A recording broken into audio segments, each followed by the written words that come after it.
दरम्यान राष्ट्रवादीमधल्या विलीनीकरणाविषयी नेत्यांनी नेमकी काय भूमिका मांडली आहे ती देखील बघूया। वहिनी खरं तर 2 दिवस काल परवा दिल्लीला होत्या। देशाचे पंतप्रधान, देशाचे गृहमंत्री या दोघांना त्या भेटलेल्यात। राज्य शासनाच्या वतीनं जे काय कामं किंवा काय जे दादा असताना जे पेंडिंग विषय त्याच्याशी साधक बाधक वहिनींची चर्चा झालेली आहे। अजून वहिनी आल्यानंतर त्या बाबतीमध्ये निश्चित प्रकारे आज या विषयावर तर मी बोलण्यापेक्षा स्वतः वहिनी आणि आमचे वरिष्ठ या बाबतीमध्ये योग्य तो आपल्या सर्वांना बोलतील आणि योग्य तो निर्णय घेतील। त्या बाबतीमध्ये आता वहिनी 2-3 दिवसानंतर झाल्यानंतर प्रत्यक्ष आमची भेट झाल्यानंतर या बाबतीमध्ये नक्की आम्ही चर्चा करू।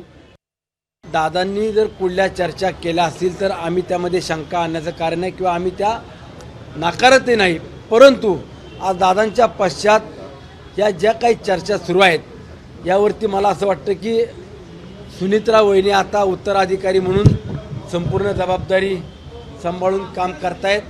आगामी काळामध्ये दोन्ही राष्ट्रवादी एकत्रित घ्यायच्यात, करायच्यात, विलीनीकरण करायचं, मर्ज करायच्या, या ज्या काही सातत्यानं चर्चा सुरू आहेत यावर सर्वस्वी अधिकार सुनित्रा वहिनीच घेतील।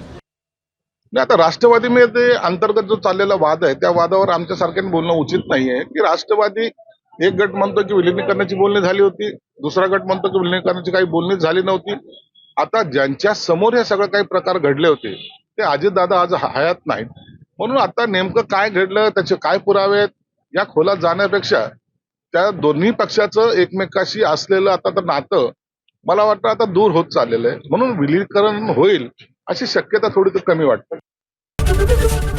एबीपी माझा, उघडा डोळे बघा नीट।